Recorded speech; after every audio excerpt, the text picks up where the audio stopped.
Работа и грех. В христианстве считается грехом работа в праздники или воскресный день, которая выполняется ради наживы или заработка. В 2010 году работала медиком в соцзащите, обслуживала бабушек одиноких и по состоянию здоровья не выходящих за пределы дома. Контроль давления, выполнение врачебных назначений. Работа несложная, но в сельской местности.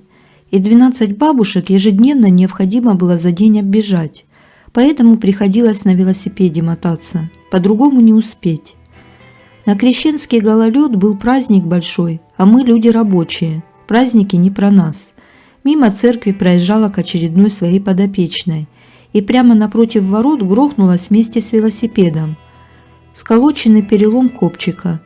Так что правда это, что работа в празднике чревата последствиями, особенно на Михайлов день, хотя при чем здесь те, кто помогает людям. Автор Стриж. Нехорошее предчувствие. Недавно на работе подошел к бухгалтеру, девушка моего возраста, лет 38. Чего-то пока ждали, заговорили о женах-мужьях. Так вот, она говорит всем: я бы своего мужа ни за что ни на кого не променяла бы, он у меня идеальный. И тут птица врезается в стекло второго этажа. Сильно так. Мы удивились, и какое-то предчувствие нехорошее было. В субботу ее муж последний раз поехал на охоту. Утром в воскресенье он возвращался на своей машине и врезался в высоковольтный столб в поле. Вышел посмотреть и наступил на провод в 10 киловатт. Прошло уже полгода, но до сих пор все в шоке с этого происшествия. Автор Александр. Крик совы. Иногда приметы сбываются, но, слава богу, не в этот раз. У нас случилось так, что при вызове кареты скорой помощи маму вынесли вперед ногами. Причем я сама несла ее на носилках. Так получилось, что нести было некому, и мне помогал шофер скорой. Сразу взялись неправильно и понесли, а я хватилась в кухне, но не смогла развернуться. Кухня совсем маленькая, а водитель не захотел вернуться, чтобы развернуться в комнате. Так и вынесли, к моему и маминому ужасу. Когда привезли ее в больницу, я позвонила зятю, рассказала все. Очень переживала. Он посмеялся и сказал, что так быстрее выпишут. Так и получилось. У нее был сердечный приступ, и врач скорой уже на месте приняла все меры, чтобы его снять. Пока ехали на скорой, ей полегчало. И в больнице нас просто-напросто не приняли. Пришлось вызывать этого зятя и везти ее назад домой. Зато я слышала, что если сова кричит возле дома, это к покойнику. У меня в мае месяце повадилась какая-то птица на дереве вечерами кричать. Да кричала так, что сердце щемило. Жалобно и протяжно. Каждый вечер. Сколько живу, ни разу такого не слыхала. Взяло меня любопытство, и через интернет я все-таки нашла, кто так кричит. Оказалось, что маленькая сова-сплюшка.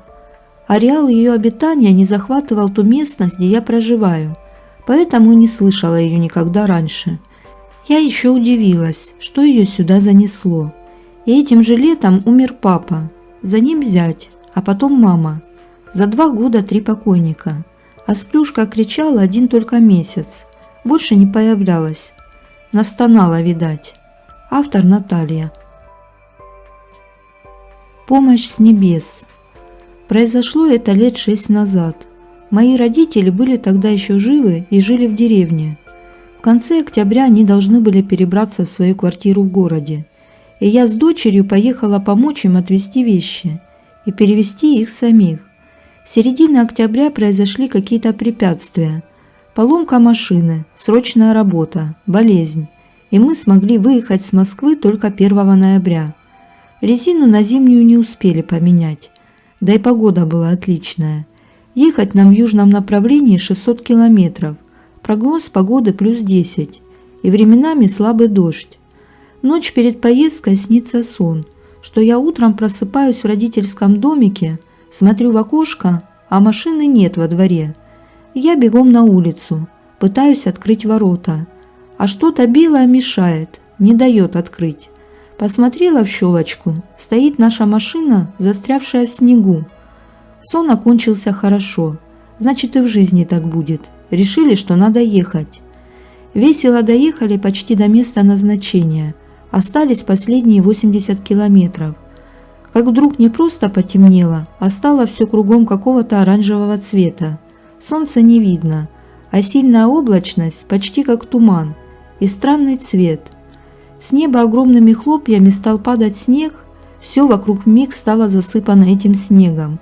Видимости никакой, включили все фары.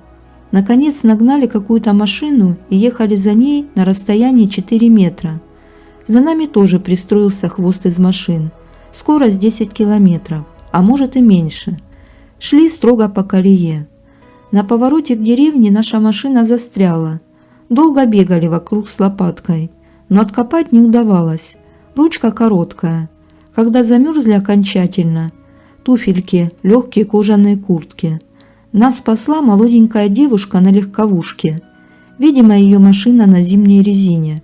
Достала с багажника огромную лопату с длинной ручкой, пару раз пропихнула ее под днище, и наша машина сдвинулась с места. Девушка велела нам гнать до места назначения без остановок, иначе прилипнем, а сама осталась на трассе. То ли ждала кого-то, то ли искала, кому еще нужна ее помощь. В нашей собственной деревне мы потерялись. Виной тому была плохая видимость из-за снега, и еще наступила ночь. Возле последнего домика на опушке леса мы опять застряли. Решили бросить машину и пробираться к своему дому пешком. Ведь я видела сон, в котором машина осталась в сугробе на улице, и все окончилось удачно. Идти было трудно. Мы только знали, что в сторону леса не стоит ходить. Минут через 5 встретили легковушку. Водитель остановил и сказал нам, что надо идти быстро, пока не замело, и строго по следам его машины. Они ведут к центру села. Когда подошли к воротам своего дома, снег внезапно перестал падать. Утром с трудом нашли свою машину и откопали. Вот такие приключения, которые могли окончиться печально. Была ли тут помощь с небес? Да, была, и это был сон. А люди, девушка с лопатой и парень, это просто добрые люди, которых еще пока очень много, слава Богу. Автор Людмила. Здравствуйте, меня зовут Наталья Владимировна Денисова. Я веда, из детства вижу усопших и тонкий мир, и хочу поделиться мистическими историями. История первая. А что вы плачете? Вот она. Мне было лет 5-6, и в нашем бараке умерла бабушка Тоня. И вот в день похорон все стоят возле гроба, плачут, причитают. А я стою и говорю маме: «А что вы плачете? Вон она стоит рядом с мужем». Муж ее еще жив был, тоже стоял возле гроба. И тут покойница мне говорит, что ровно через 40 дней он будет с ней. И тут мама на меня зашикала. Но тут подошла к нам женщина и попросила отойти на пару слов. Когда мы отошли, женщина обняла меня и спросила: «А что еще сказала баба Тоня?» Я, боясь гнева матери, побоялась сказать правду. Женщина сказала строго моей матери, что меня нельзя обижать, так как во мне большая сила, а муж бабы Тони умер на 40-й день, как и сказала мне покойница. История вторая. Не ведьма пока, а веда. Мне было уже 7 лет, и вот к нам приехала знакомая, которую в нашей семье все уважали. Сидя за столом, она обратила на меня внимание и сказала: «Ух ты, какая сила в Наталье!» Ей ранее рассказали о моих способностях, в которые в моей семье не верили. «Вы ее не обижайте и зазря не ругайте, за нее сильно могут наказать». На что моя сестра тут же сказала: «Ой, да какая в ней сила, она у нас дура и тунеядка». На что знакомая сказала: «Она еще не вошла в силу, и потому вы, когда напрасно ругаете ее или наказываете, то вы болеете, и потому она еще веда, а вот войдет в силу, будет ведьма. Да такая, что с других городов к ней за помощью обращаться будут, и из-за границы». Все мои родственники посмеялись. Прошло время, и все ее слова сбылись. Старшая сестра, которая в детстве надо мной издевалась, спилась и умерла, а я в свои 45 лет вошла в силу, и ко мне люди обращаются за помощью и даже из-за границы. История третья. Я боюсь людей, помогите мне». Ко мне обратился молодой парень, назовем его Игорь. Он пояснил свою проблему так. «Когда я нахожусь в обществе, мне кажется, что что-то должно случиться плохое, что все люди, которые окружают меня, смотрят на меня с подозрением и говорят только обо мне. Мне некомфортно на работе или в гостях. Когда я провела диагностику, то увидела, что в детстве его мама часто запрещала своему сыну многое, по поводу и без повода. И в один такой день к нему привязалась сущность, которая мучает парня, и тогда я сказала: «Я могу вам помочь, но вам нужно пройти чистку и провести один обряд». Игорь хотел согласиться, но сущность стала протестовать, и он не смог справиться с ней и спросил: «А можно просто провести обряд?» «Да, конечно», – ответила я, – «но результат будет не таким долгим, как вам нужно, чтобы отвязаться от сущности, а затем провести обряд для закрепления». Но Игорь попросил меня только провести обряд. Мы приехали на площадь, где был фонтан. Игорь подошел к нему и трясущимися руками кинул монету и сказал слова, которые я ему дала. Все то время, что мы были на площади, Игорь не отпускал мою руку. Он озирался и старался быстро все проделать. Прошел месяц, и Игорь написал мне, что после обряда ему стало немного легче. Я ему еще раз предложила провести очистку, но Игорь сказал, что он от всего избавился, и очистка ему не нужна. Прошел год, и Игорь опять приехал ко мне и рассказал следующее. «После обряда мне стало легко, и я стал появляться в обществе, стал знакомиться с девушками. Но прошло полгода, и все началось заново. В одну ночь мне приснился сон, в котором я стоял в зале, где было много людей, и вдруг ко мне подошел старик и сказал, что я теперь полностью в его власти. После этого я проснулся, и на меня накатил дикий первобытный страх. Я выслушала его и сказала: «Я вам предложила навсегда избавиться от сущности, но вы пожалели время и деньги. А сейчас сущность стала еще сильнее, и придется делать больше обрядов. Вы согласны?» Игорь сказал, что подумает, но так и не приехал за помощью. История следующая. Меня мучает мой покойный отец. Ко мне обратилась женщина, назовем ее Алевтина. Она пояснила следующее. «У меня умер отец. При жизни он очень меня любил. Я в свои 30 лет для него была малышкой. И вот он умирает, и после похорон я стала замечать его везде. То есть, например, стою в очереди, а он мимо проходит и улыбается, как при жизни. Еду я на машине, а он переходит дорогу и опять улыбается. И таких ситуаций очень много. Я обратилась в церковь. Священник сказал, чтобы я помолилась об упокоении его души, что я и сделала. Но он стал появляться еще чаще. Через знакомых я узнала о вас, Наталья, и решила обратиться за помощью к вам. Я настроилась и пригласила прийти усопшего. Его душа пришла и попросила передать дочери такие слова. «Я уже ушел к предкам и не беспокою живых. Алевтина видит сущность, которая прикинулась мною. Еще скажите моей малышке, чтобы не продавала дачу. Она ей скоро очень пригодится. Ну все, я пошел. Я всех люблю». И душа покойного ушла. Все то время, которое я общалась с душой, Алевтина сидела, не дыша. Затем она сказала, что у нее было ощущение спокойствия и умиротворенности.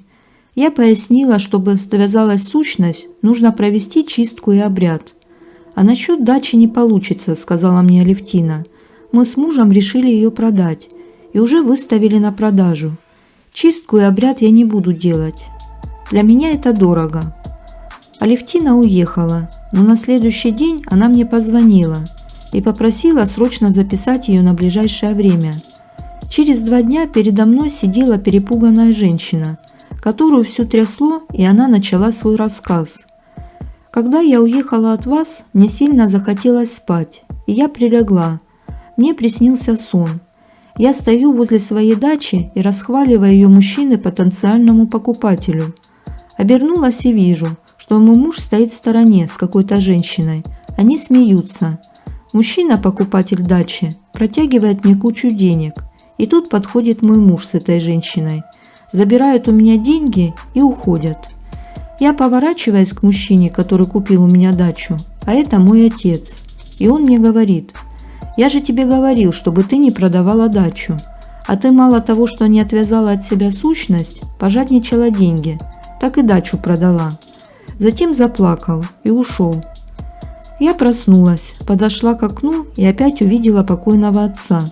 И сразу позвонила вам. А вечером залезла к мужу в телефон и нашла переписку с женщиной, в которой он просил подождать ее еще немного, пока я продам дачу, и тогда он заберет деньги, отсудит полквартиры и разведется. Я была в шоке, кое-как дождалась сегодняшнего дня. Что мне делать? Как дальше жить? Я хочу записаться на чистку и обряд, а насчет мужа не знаю, как поступить. Я выслушала ее и сказала: на чистку я вас запишу и обряд проведу, а как правильно поступить с мужем, помогут юристы. Кстати, если вы займетесь этим сейчас, то вам попадется юрист-мужчина, который вам поможет доказать всю правду. Алевтина от меня поехала прямо в юридическую контору, не зная, какой сюрприз приготовила ей Вселенная. И там ей попался хороший юрист, который все грамотно ей объяснил. И когда муж получил повестку в суд о разводе, он был очень удивлен такому ходу жены. В суде Алевтина прочитала заговор на честное решение вопроса и выиграла суд. Все это она рассказала, когда привезла мне приглашение на свою свадьбу. А замуж она вышла за юриста, который ей помогал в суде. Они часто бывают на даче, где отдыхают душой и телом, так как оба много работают. История следующая. Веселый домовой. Елена давно мечтала о своем доме, и вот она купила свою мечту. Заселилась, отпраздновала новоселье, а на следующий день она позвонила своей маме и попросила приехать к ней. Когда Галина Семеновна приехала к дочери и увидела ее на лавочке возле дома, то спросила: «Что случилось, дочь? Почему ты на улице? Пошли в дом». «Нет, мама», – сказала Елена. «Послушай, мне, наверное, нужна помощь психиатра. Вчера, когда вы все разъехались, я убрала посуду и легла спать. Проснулась я от того, что кот лежал у меня в ногах.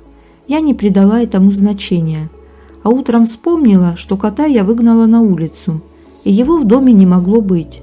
Но это еще не все. Я пошла на кухню, приготовила себе завтрак и пошла в душ. Когда пришла из душа, то мой завтрак был весь на полу, а в дверь с улицы кричал кот. Я запустила кота. Он быстро побежал к своей миске и стал есть. Я приготовила себе заново завтрак, и тут кот попросился опять на улицу. Я выпустила его, а когда вернулась, то завтрак опять был весь на полу. Я проверила весь дом и никого не нашла. «Мама, что мне делать?» Галина Семеновна предложила осветить дом, и они с дочкой пошли в церковь. Вечером священник осветил дом, а утром все повторилось заново. Причем кот, который жил с Леной, иногда с кем-то играл невидимым, что приводило Елену в ужас. В мистику она не верила, и потому, когда ей предложили задобрить домового, она просто улыбнулась и сказала, что домовой – это миф из сказки. После этих слов жизнь Лены превратилась в карусель. То еда подгорит на малом огне, то ключи пропадут, когда ей нужно срочно куда-то уйти, то белье постирает, а там окажется носок, который окрасил белую блузку, и многое другое. Так Елена мучилась с полгода, уже надумала продать дом, но мама ее уговорила обратиться ко мне. Когда я приехала к ней домой, на окне увидела сидящего большого черного кота. Я зашла в дом и увидела на лежанке белого котика. Я прошла в кухню и из-за плиты увидела домового. Спросила вслух, почему он хулиганит, на что Елена мне ответила: «Кто хулиганит, я что ли? Вы издеваетесь?» «Нет, не вы», – ответила я. «Я сейчас разговариваю с хозяином дома». И он мне ответил, что вы, Елена, его не уважаете и даже конфетку не дали. Елена закатила глаза и простонала: «Да не верю я в него». «Тогда где ваш паспорт?» – спросила я ее. Елена переглянулась с матерью и сказала: «А откуда вы знаете, что он пропал? Вам мама сказала?» «Я ничего не говорила», – возразила Галина Семеновна. «Я вообще узнала, что он у тебя пропал перед приездом Натальи Владимировны». «Ну так что, вы, Елена, готовы дружить с домовым, или я поеду домой?» – спросила я, на что Елена сказала, что будет дружить. Мы провели обряд уважения к домовому. Елена спросила: «А вы можете найти мой паспорт? Мне он завтра срочно нужен». Я улыбнулась и сказала: «Вы его найдете там, где его оставили». «Да нету его там, я смотрела, и мама там искала, нет там паспорта». Я предложила пройти к той полке, где его ранее оставила Елена, и мы все увидели паспорт, который спокойно там лежал.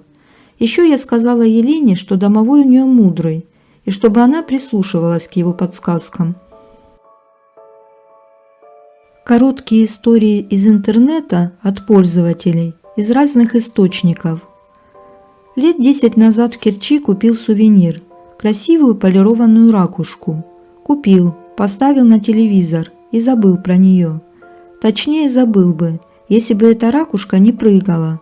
Раз 7 я наблюдал своими глазами, и пару раз видели остальные члены семьи эту фигню. Смотрю я телек, и внезапно ракушка прыгает на метр в высоту. Сказать, что я офигевал, это ничего не сказать. А мой младший брат, которому в ту пору было лет 7, так вообще до 12 лет из-за этой фигни боялся дома оставаться. Моя сестра фанатка крыс. Вечно их заводит, с ними носится. Потом они у нее дохнут. Крысы что-то около 3 лет живут. Она рыдает и по новой заводит крысу. Слава всем богам, что у нее своя комната, потому что лично я крыс не люблю. Днем я работаю дома никого, кроме меня и крысы нет. Крыса сидит в своей клетке и копошится, бегает в колесе, сеном шуршит, камушки с места на место перекладывает. Я иногда захожу проверить, как там у нее дела.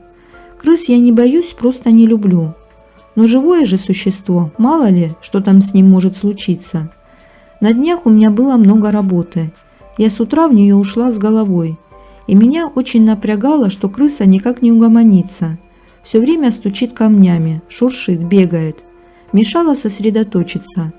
А потом раздались такие звуки, будто она выбралась и по паркету побежала. Она иногда так делает, если сестра плохо дверцу закрыла. Это не страшно. Главное не задавить ее потом случайно, а просто найти и в клетку посадить. Но меня уже совсем бесили эти крысиные звуки, потому что я не могла сосредоточиться на работе, а мне важно не отвлекаться. Так что я пошла разобраться, чего эта крыса там разбушевалась.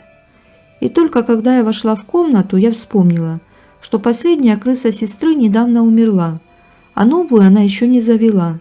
Клетка была пуста и прибрана, дверца закрыта.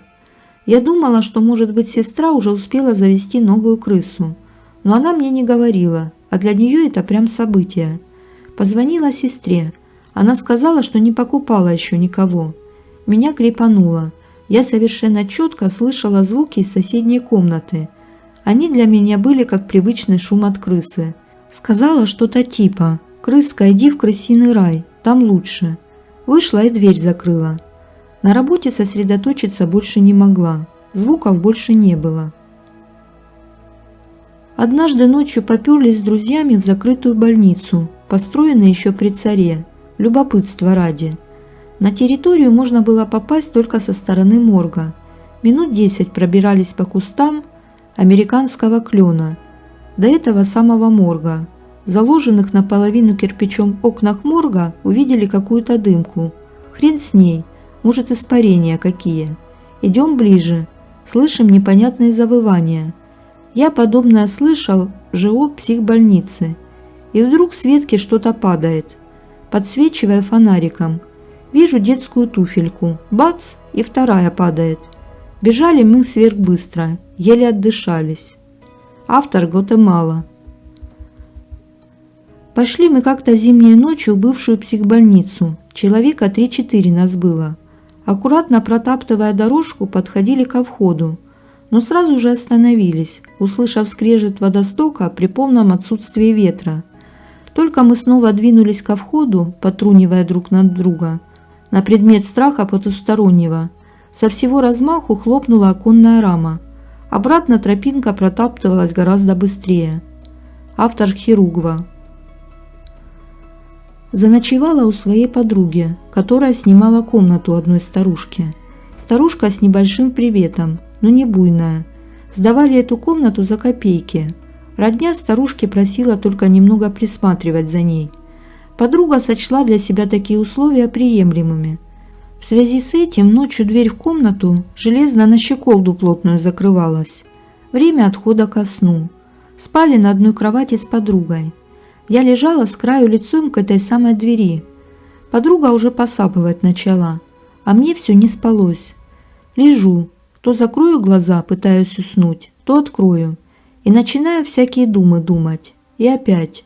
То закрою, то открою глаза. Закрыла, открыла. Бац! От двери в своей длинной ночнушке по направлению ко мне идет эта самая старушка. И руки как бы немного вперед выставила. Как будто ко мне тянется.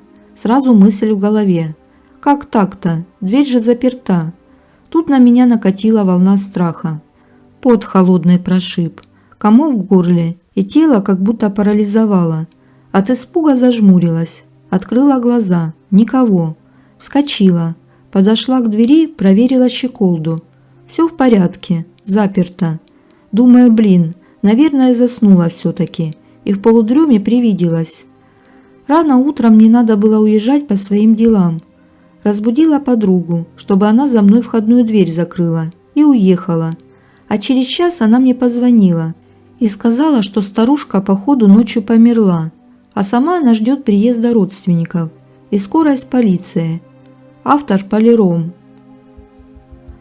Пару лет назад мой муж ездил на сборы, и я 2 недели вынуждена была ночевать в одиночестве. Мне это не нравилось, потому что в нашей квартире часто слышны какие-то непонятные звуки, шорохи. Плюс она еще и в старом фонде Санкт-Петербурга, так что можете представить, как зловеще все это дело выглядит. В те 2 недели я старалась засиживаться за компом как можно дольше, чтобы, отправившись в кровать, сразу засыпать, а не лежать, вслушиваясь в разные звуки. И как-то раз я засиделась за игрой настолько, что уснула прямо перед компьютером, и, проснувшись, обнаружила, что я укрыта пледом, и он заботливо подоткнут со всех сторон. Даже не буду описывать, насколько меня это шокировало, но шокировало сильно. Плед вообще лежал на диване в другой комнате. Никогда раньше я или муж не использовали его, чтобы укутаться, сидя перед компьютером. Дома были собака и кошка. Но ведь не могли же они так использовать плед. Я не знаю, что там тогда случилось. Возможно, это был мой первый и последний приступ лунатизма, хотя нет никаких сведений, что я им страдаю. И вообще, я уже смирилась, что у нас в квартире подобные явления. Не такие яркие, конечно, нормальные. За 3 года это все не причинило особого вреда, так что, наверное, можно с этим жить. Автор Мархилда. Было мне года 2-3, а сестра уже ближе к 10, и жили мы в однушке с матерью. Снилось мне несколько раз, что я встаю ночью, иду на кухню, и там на балконе вижу какую-то старуху в тряпках, типа ведьмы, и рядом с ней волк, здоровый такой. А они просто стоят и смотрят на меня. Никакого продолжения не было. Но в детскую память этот сон впился очень сильно и красочно. Потом переехали.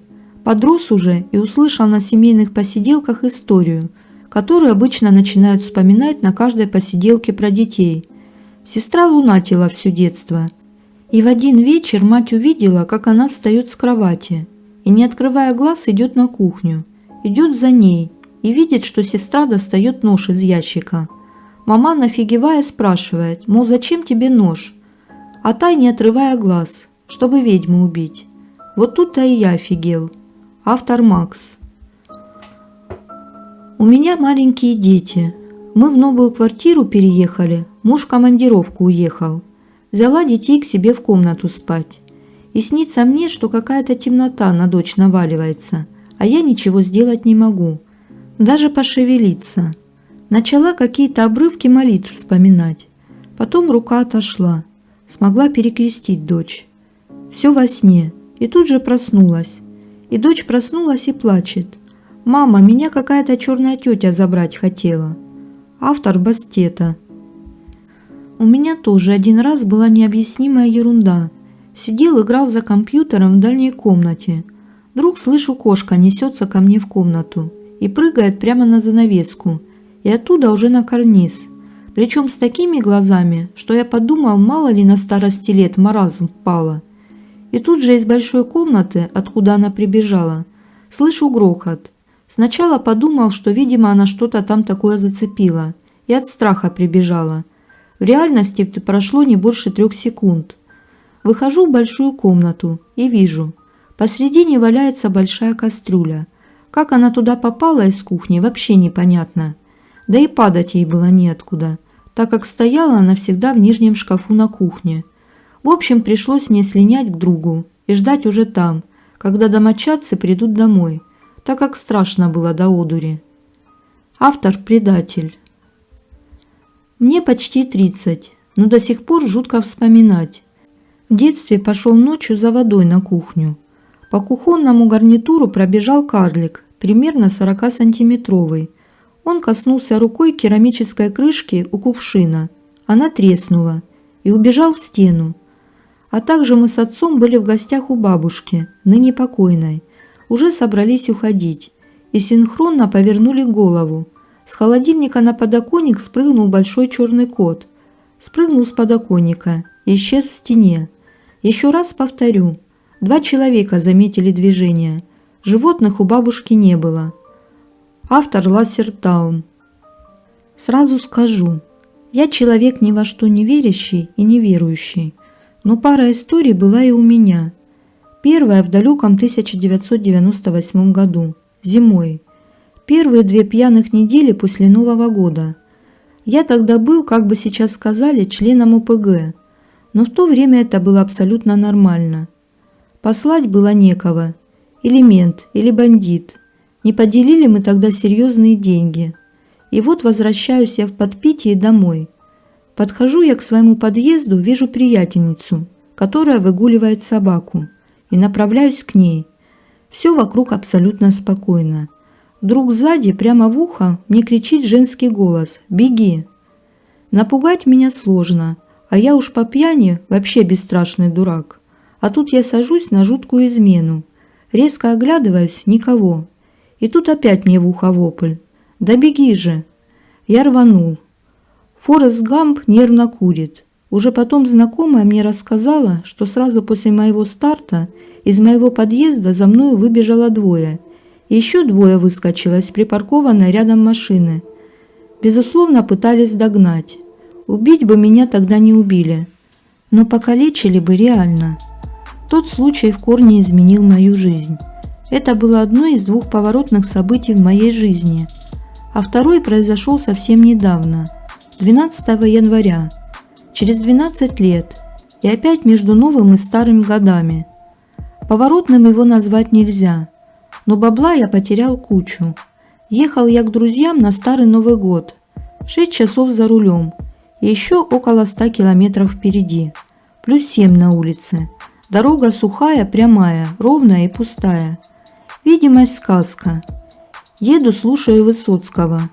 И вдруг с заднего сиденья слышится грустный женский голос. Трындец. Накаркает же дура, подумал я про себя. И тут же до меня доходит, что я один в машине. Смотрю в зеркало заднего вида. У меня длинная лыжа. Никого. Меня бросает в пот. Я отпускаю газ и переставляю ногу на тормоз. У меня автомат. И еду несколько секунд, не зная, что делать. И тут меня выбрасывает с дороги. Скорость за 120. 2-метровая насыпь и внизу поле. Машина кувырком. 2,5 оборота. Кузов в хлам. Сам повис вниз головой на ремне. Вытащили практически сразу. Небольшое сотрясение и сильный удар в грудину. Мелочи.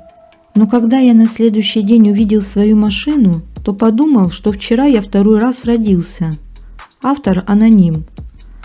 Было мне тогда лет 7-8. И стояла зима лютая. Решили мы с соседом, моим одногодкой, погонять на велике. Вылезли на улицу, время около 9 вечера.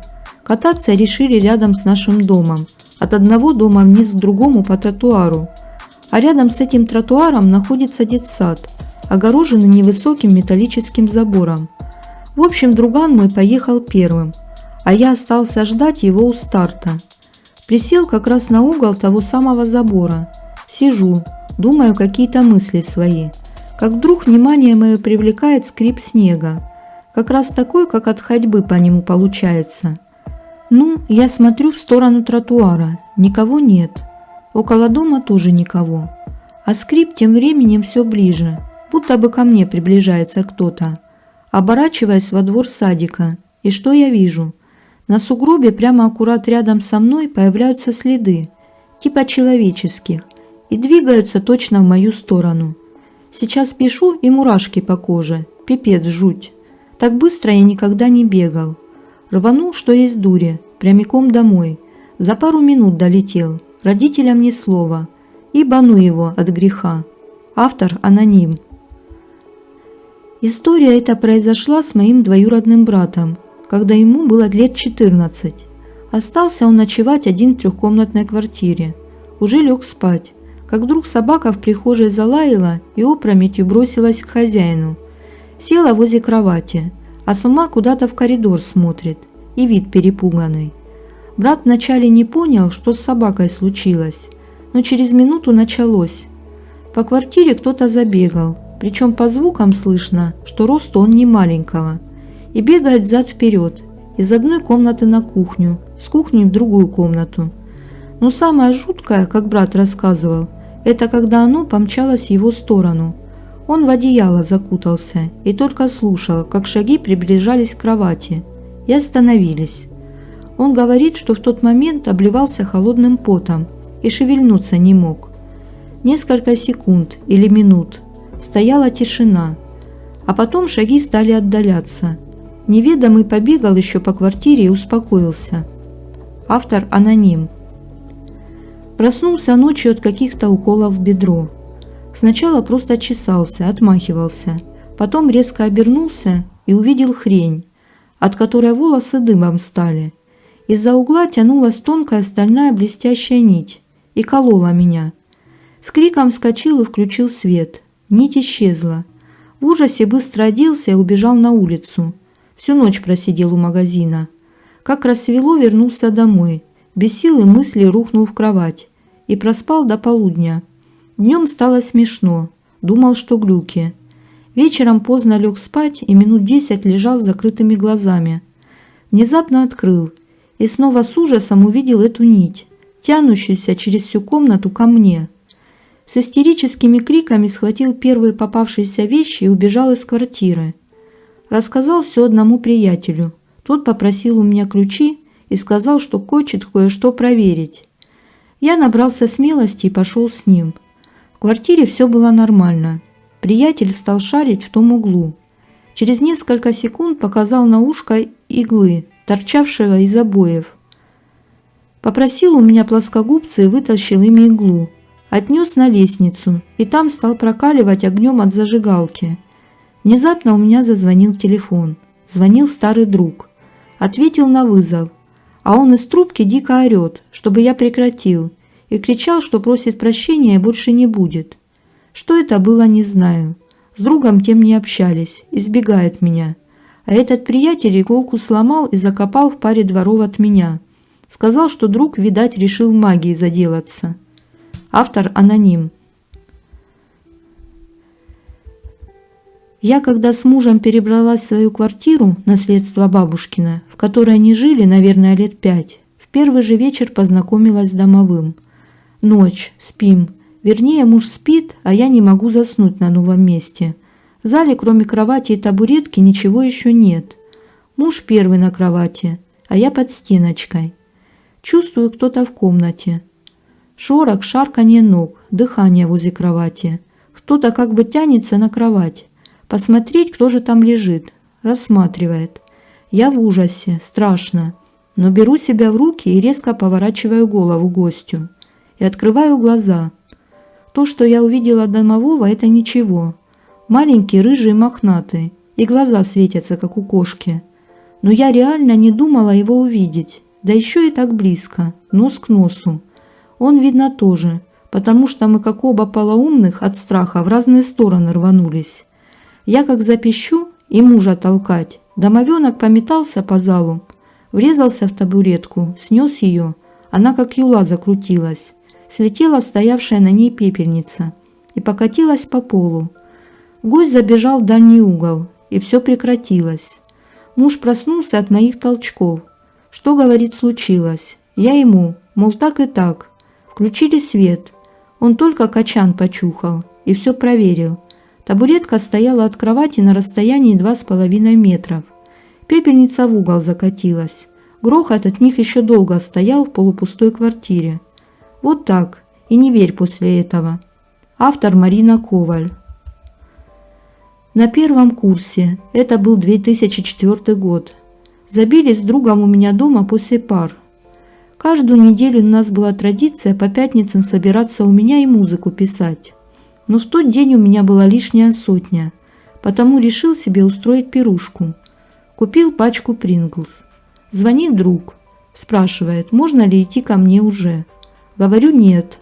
Подожди полчасика и выходи, так как мне убраться нужно. А сам за эти полчаса уминаю пачку Принглс. Пожадничал. Сижу довольный, улики убрал. Жду друга. Звонит домашний телефон. Мобилка у меня только через год появилась. Беру трубку. Блин, как бы объяснить? Вот как в фильмах ужасов все эти стандартные голоса. Ведьм, кряхтящие-шипящие.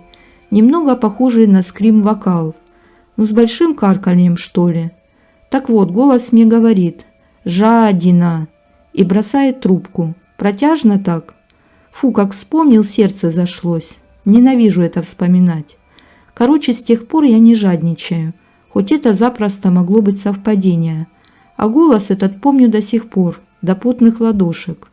Автор аноним. История произошла с моей бабушкой по маминой линии. Детей в семье 9. Моя мама Инна, ей тогда было 12. Идет вторая по возрасту после брата. И им приходилось помогать матери присматривать за своими младшими братьями и сестрами. Отец семейства был в командировке.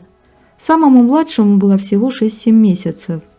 Одной ночью кто-то упорно стучался в окно. Квартира на первом этаже была, и деревьев рядом не росло. Ну, бабушка проснулась и пошла, открыла окно. Думала, что соседка, а там никого. Ну, она закрыла и пошла дальше спать. Но потом посреди ночи всю семью разбудил резкий запах гари. Всех соседей поставили на уши, но ни у кого ничего не протекало и не горело. Проверили газовые трубы спичкой. Ничего нигде не течет. Ну, все утихомирилось, и пошли спать. Через полчаса люстра в спальне начала шататься туда-сюда.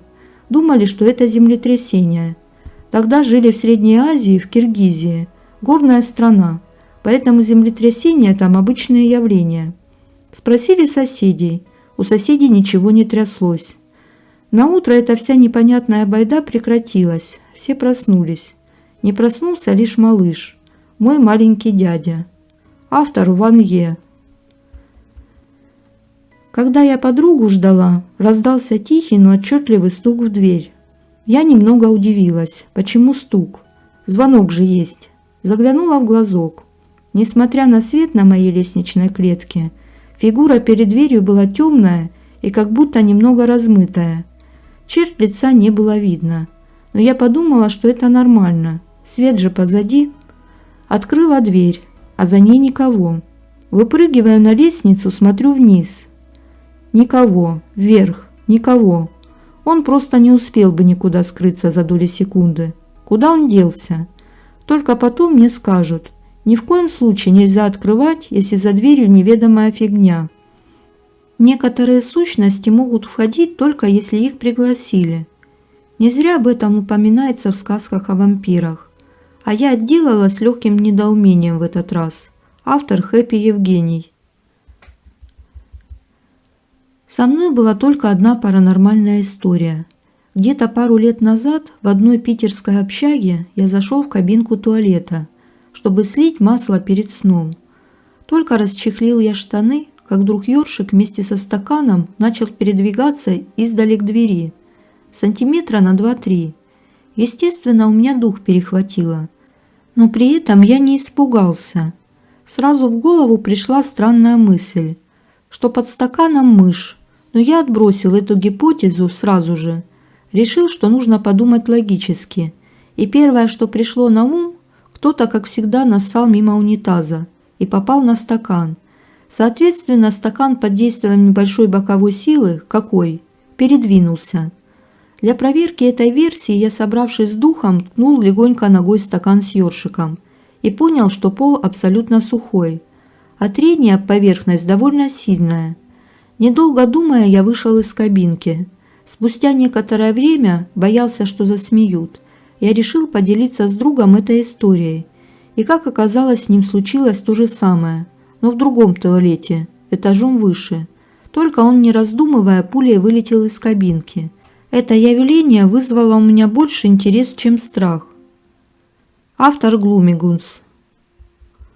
Отдыхал с девушкой на море. Просто шли с пляжа домой. А навстречу нам шел обычный человек. Он нам улыбнулся и прошел мимо. И тут я понял, что глаза у него не обычные, а буквально звериные, желтые с вертикальным зрачком. Девушка тоже это заметила, но мы не подали виду. Может, линзы, а может, болезнь какая-то, хрен его знает. Автор Апокал. Я мог бы быть на месте погибшего парня. У нашего сотрудника есть молодой пес по кличке Тобик, где-то 3-4 лет. Он довольно часто привозит его с собой на смену. Небольшой такой собачий формат, как он говорил, квартирный вариант. Вечно жизнерадостный, очень подвижный пес. Помесь рыжего спаниеля с какой-то породой. Я не силен в этих разновидностях. Не буду скрывать, у нас в коллективе его все очень любят, часто подкармливают. Кто с дома что принесет, кто просто так от обеда отломит. Ну и я также стараюсь регулярно выдавать ему аванс. В шутку называем его слесарем нулевого разряда. Правда, выдался однажды у него зимний день, который закончился для него не очень удачно.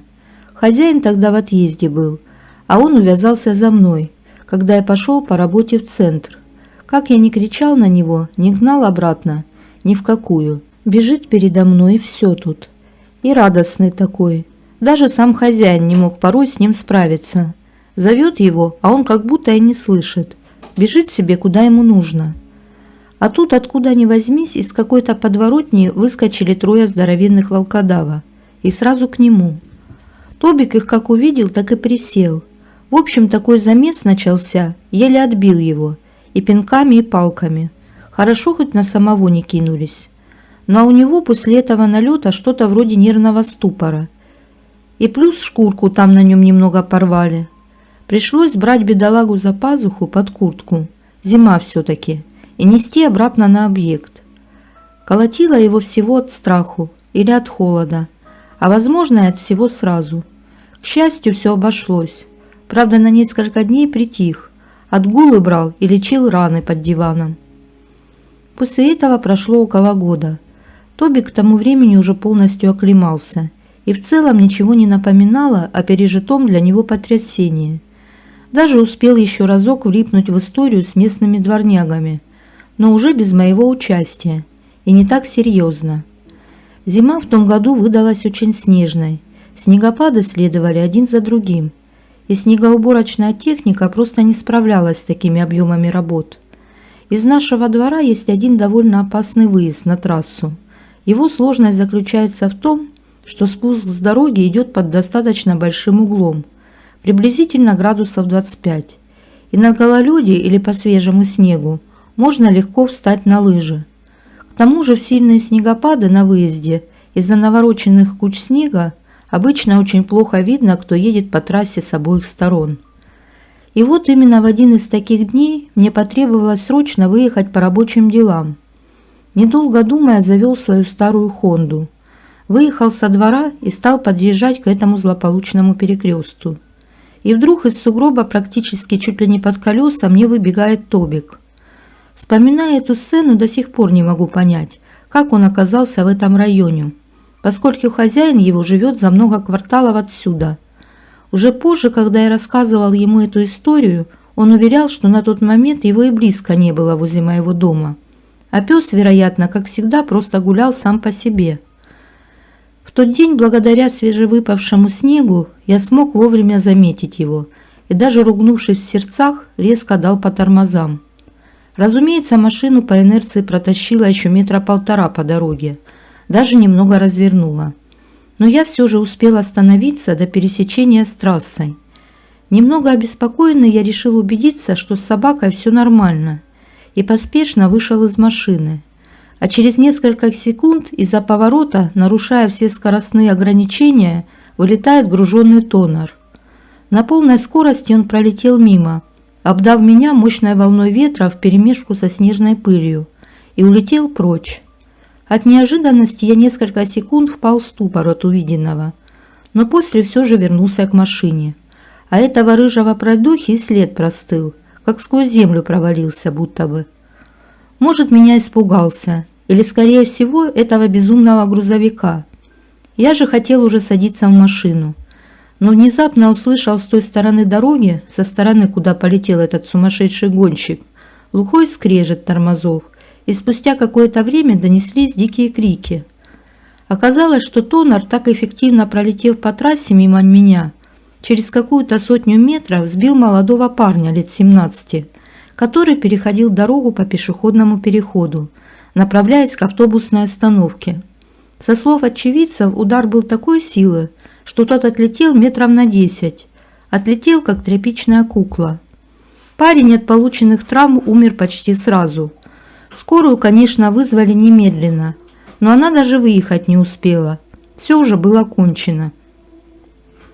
Насколько стало известно из последующих сообщений в группах, водитель ехал с рейса и задремал за рулем, но, видимо, в последний момент все же очнулся, но было уже слишком поздно. Подробности мне неизвестны. Я видел лишь последствия этого происшествия, крайне неприятные последствия. Мне другое приходит в голову. Я не могу абсолютно точно утверждать, что тогда в тот день я видел именно Тобика, но хорошо зная его размеры и повадки, особенно его привычку где-то путешествовать по отдаленным районам, можно почти с уверенностью сказать, что это был именно он. Если бы он не кинулся тогда к машине, то я бы не остановился заранее и почти наверняка попал бы в этот страшный замес с грузовиком. А учитывая скорость последнего, разницу в массе и боковое столкновение, последствия для меня вообще очень сложно представить. Хотя, с другой стороны, если бы это столкновение все-таки произошло, то я бы принял бы удар на себя. И, скорее всего, тот молодой парень остался бы жив. Автор Сергей. Странный собеседник или игра разума. В сентябре у лучшей подруги был день рождения. На нем был ее родственник. Приехал он издалека и через пару дней уехал. Мне снится сон, что я иду среди толпы людей. Люди были как тени, темные силуэты, и натыкаюсь на них, на 2 глаза без лица, которые смотрели на меня. Я их повела за собой, и они пошли. Потом они отстранились от меня и смотрели издалека. Потом я была спиной, а они сзади резко схватили и потащили за собой. Я боялась, но знала, кто это меня тащит. Кричала для виду. Спустя 2 месяца мне снится еще один сон. Печь, и я на ней плавлю золото свое, а оно не плавится. И так раза 3. Смотрю вниз печи, а там камни и 3 капли крови на камне. И еще я вижу волка большого. Знаю, что уйдя, обрушу все и освобожу его. И я ухожу в сторону и наблюдаю.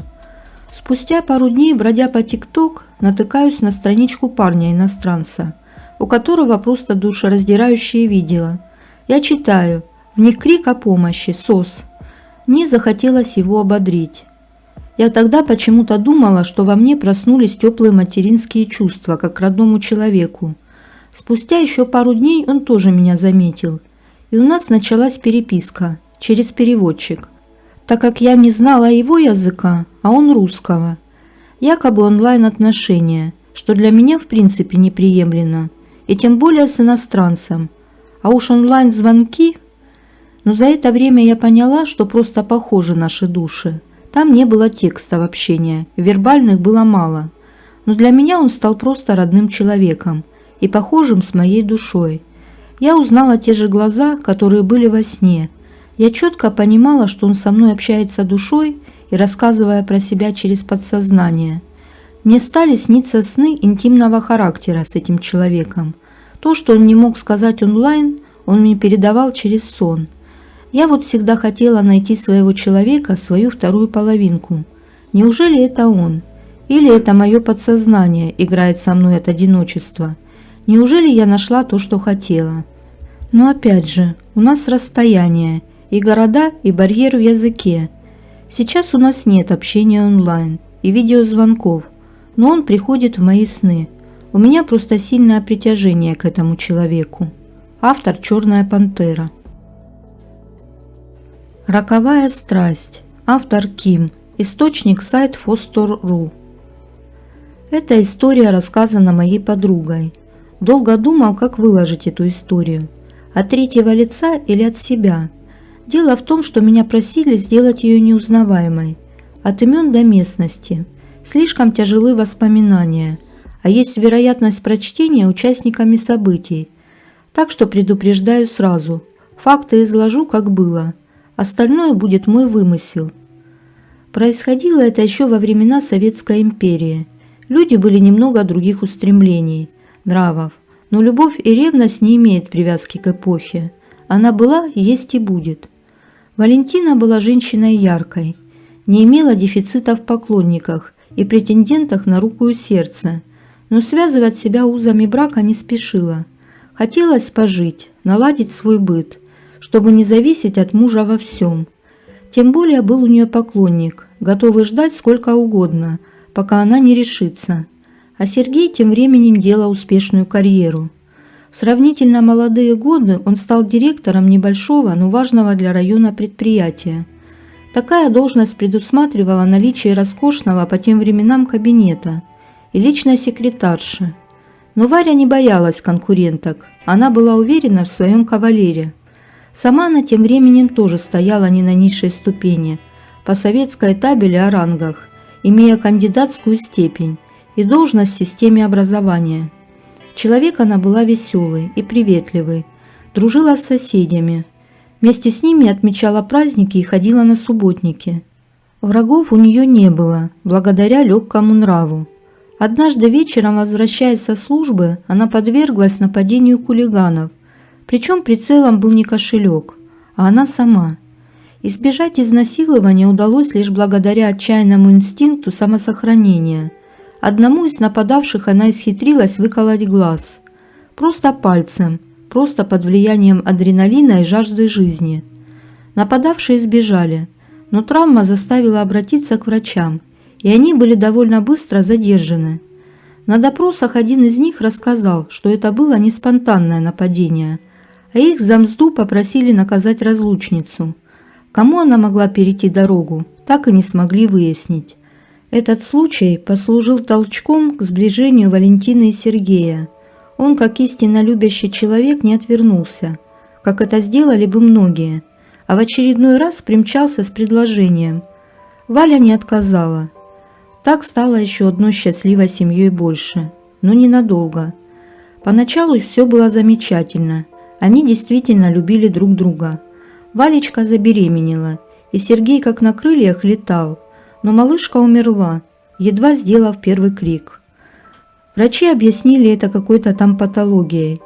Несчастные родители были раздавлены. После этого еще 4 раза Валентина пыталась стать матерью, но были 2 умерших младенца и выкидыши. Женщина стала часто болеть, а врачи разводили руками. Не помогали поездки на курорты и лечение в санаториях. Сергей с болью видел, как она угасает. Тут грянула еще одна беда. Младшая сестра Валентины родила мальчика, обвитого пуповиной. Как он выжил в утробе, неизвестно, но умер сразу после родов. Она лишь раз услышала его крик. Сестра после родов уехала в деревню, подальше от сочувствий и знакомых лиц. Там, рассказав кому-то историю и свою, и сестры, получила неожиданный совет – посетить ворожею. Терять ей было нечего, согласилась. Ворожея поведала вещи невероятные и страшные, что не могли уложиться в голове молодой женщины, далекой от этого. Ворожея сказала, что на старшую сестру навели порчу, которая стала распространяться на всю семью, и если не найти заказчицу, то не будет у них детей, а сами потихоньку зачахнут. Женщина в шоке, помчалась в город к старшей сестре. Посовещавшись всем семейством и здраво рассудив, что раз медицина бессильна, а делать что-то надо, решили ехать к ворожее вместе и узнать, как можно избавиться от этого. Не буду описывать, как и что происходило, просто не знаю, а выдумывать не хочу. Вещи больно специфические. Лишь скажу, что коварной заказчицей оказалась секретарша Сергея. Она действительно окружала его постоянной заботой. Но это воспринималось как обычное усердие преданной работницы. Но было все немного не так. Считая Валю своей соперницей, она познакомилась с двумя беспринципными личностями и при помощи мзды и алкоголя уговорила их напасть на якобы разлучницу, мечтая так устранить соперницу. Когда это не удалось, через знакомых осторожно нашла ту, что согласилась провести страшный обряд. От секретарши Сергей не без труда, но избавился. Она покинула город, и дальнейшая ее судьба неизвестна. Валентина больше не пыталась родить. Благодаря своим связям они без лишней огласки взяли малышку, отказничка. Вот, в общем-то, и вся история. Страшно осознавать, что среди нас живут такие люди, и никто из нас не застрахован от подобного воздействия извне. Караулка или человеческая дурость. Автор Алексей Кузьменко. Источник сайт Фостур.ру. Здравствуйте! Предлагаю вашему вниманию еще одну мою историю. Мистики, скорее всего, 0, а вот дурости человеческой не разгребешь. Получится длинновато по сравнению с моими предыдущими историями. Извиняйте, но кому интересно, тот прочтет. Вот в принципе и сама история. Пришел я молодым лейтенантом на подмосковный дивизион войск ПВО Московского округа, что под Сергиевым Посадом, в 2001 году, в июле месяце. Все как положено, вхождение в должность, проставление по случаю прибытия и так далее и то прочее. В середине августа начинаю ходить в караул, хоть и раньше срока. Молодых лейтенантов, как правило, в караул самостоятельно не ставят, минимум месяца 2. Но в то время, кто знает, раздолбайство в армии было в изумительно превосходном состоянии. А караул тот был в лесу, километра за 1,5 от места жительства и основного дислоцирования. Там техника развернутая была и подстанция. До 1996 года основная инфраструктура, казарма, склады и так далее. Но в общем хожу я в караул день через день, так как народу не хватало, да и дедовщину в армии никто пока не отменял. Так что хоть и лейтенант, но по нарядам летал частенько. Бойцы на пост без автоматов ходили, только со штык-ножами. А автоматы хранились в пирамиде для хранения оружия, в комнате начальника караулы, которая изнутри запиралась. Так называемый караул состоит из начкара и 3 бойцов. Один на посту, другой в бодрствующей смене, третий отдыхает. Смены по 2 часа. Начало сентября, число не помню. Заступаю. Время где-то около полуночи. Все нормально. Заваливаюсь в баиньке. Да здравствует раздолбайство. И вдруг просыпаюсь от противного звона сигнализации вскрытия пирамиды с оружием. Только не пойму ничего. Темень полнейшая. Света нигде нет. Ни одна лампа не работает. И только сигналка орёт. Нащупываю зажигалку в кармане. При ее свете осматриваюсь. Пытаюсь вырубить сирену. Не получается. Хотя задним умом начинаю понимать, что без электричества она в принципе работать не может, так как никаких аккумуляторов и тем более никакой автономки на нее нет. Иду практически на ощупь к распределительному щитку. Перещелкиваю рубильник, свет загорается, и сигналка вырубается. Пирамида закрыта, автоматы на месте. Особого значения этому случаю не придавая, захожу в комнату бодствующей смены, где боец телевизор смотрел. Захожу, а он смотрит на меня квадратными глазами и весь трясется. Рассказал он мне, что сидел, смотрел телевизор. Потом вырубается свет, начинает орать сигналка из комнаты Начкара. И в то же время по стене щелчки частые и сильные, как он рассказывал, как будто от хлыста пастуха. Потом все прекратилось, и в окно что-то постучалось не сильно, хотя в принципе никто постучать не мог, потому что там снаружи противогранатные сетки на окне были. Все это длилось секунд 20, не больше. Потом все прекратилось. Я этого не слышал, наверное, после сна как раз очухивался. Да и сирена в Начкаре орала.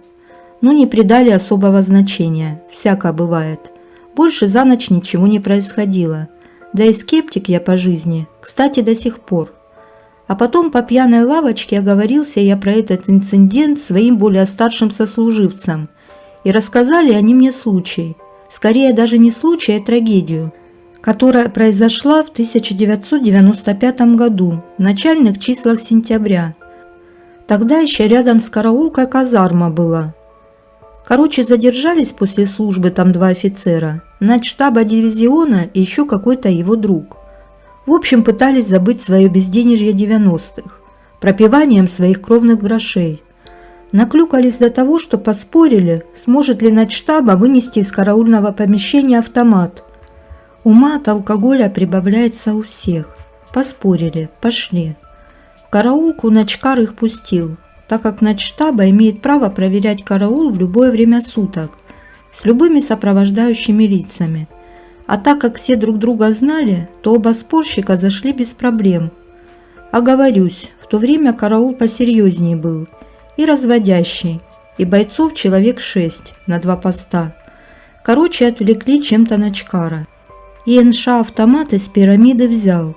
Тогда они еще на замок не запирались, но сигналка все равно сработала. Тут Начкар встрепенулся и видит, что начштаба со стволом стоит, и говорит типа: «Хрен ли ты творишь, положи ствол на место». Тот не кладет. Но он и потянулся за пистолетом в кобуру. А начштаба затвор передергивает и в Начкара короткую очередь пускает. Далее идет в комнату бодствующей смены и стреляет там 2 бойцов, от испуга прижавшихся к стенке. Потом на теле каждого бойца выходных отверстий от пуль насчитали в 2 раза больше, чем входных. От стены пули рикошетили. В это время второй спорщик свалил уже, обоссавшись, и домой убежал, а герой, схватив еще один автомат, решил дальше пострелять. В караулке он никого больше не нашел. Солдаты отдыхающей смены, проснувшись и услышав всю канитель, под кровать забились. И пошел наш герой по позиции бродить. А потом, наверное, все-таки скумеков, что натворил, тоже в бега подался. Короче, выловили этого придурка на следующий день. Автомат при нем только один был, второй так и не нашли. Был разбор, много кого с должностей поснимали. В итоге нашего героя упекли в дурку на 2 года. Папаша-генерал постарался. Потом еще выяснилось, что этот горе Энеш в карты играл и проигрался крупно. Может, поэтому крышу и снесло. А может, и автомат проиграл. Или продать хотел. Хотя у папаши деньги по-любому были. Просто, наверное, не хотел родителя расстраивать. А у Начкара расстрелянного 2 детишек маленьких осталось. Да и у одного бойца тоже ребенок был. Оставил этот придурок детей без отцов. А в те времена это вообще трагедия была. Хотя это в любые времена трагедия. А наш герой через 2 года уже на свободе водку по-прежнему кушал. Справедливости ради из армии его выкинули. Я к чему это решил написать? На праздниках был у бывших сослуживцев. Вспомнили эту историю. И оказалось, что придурка нашего по пьяной лавочке из ружья охотничьего пристрелили. Говорят, что умирал он долго и мучительно. Есть, наверное, Господь на свете. И Он все видит. Вот как-то так. Всем доброго времени суток и всех благ.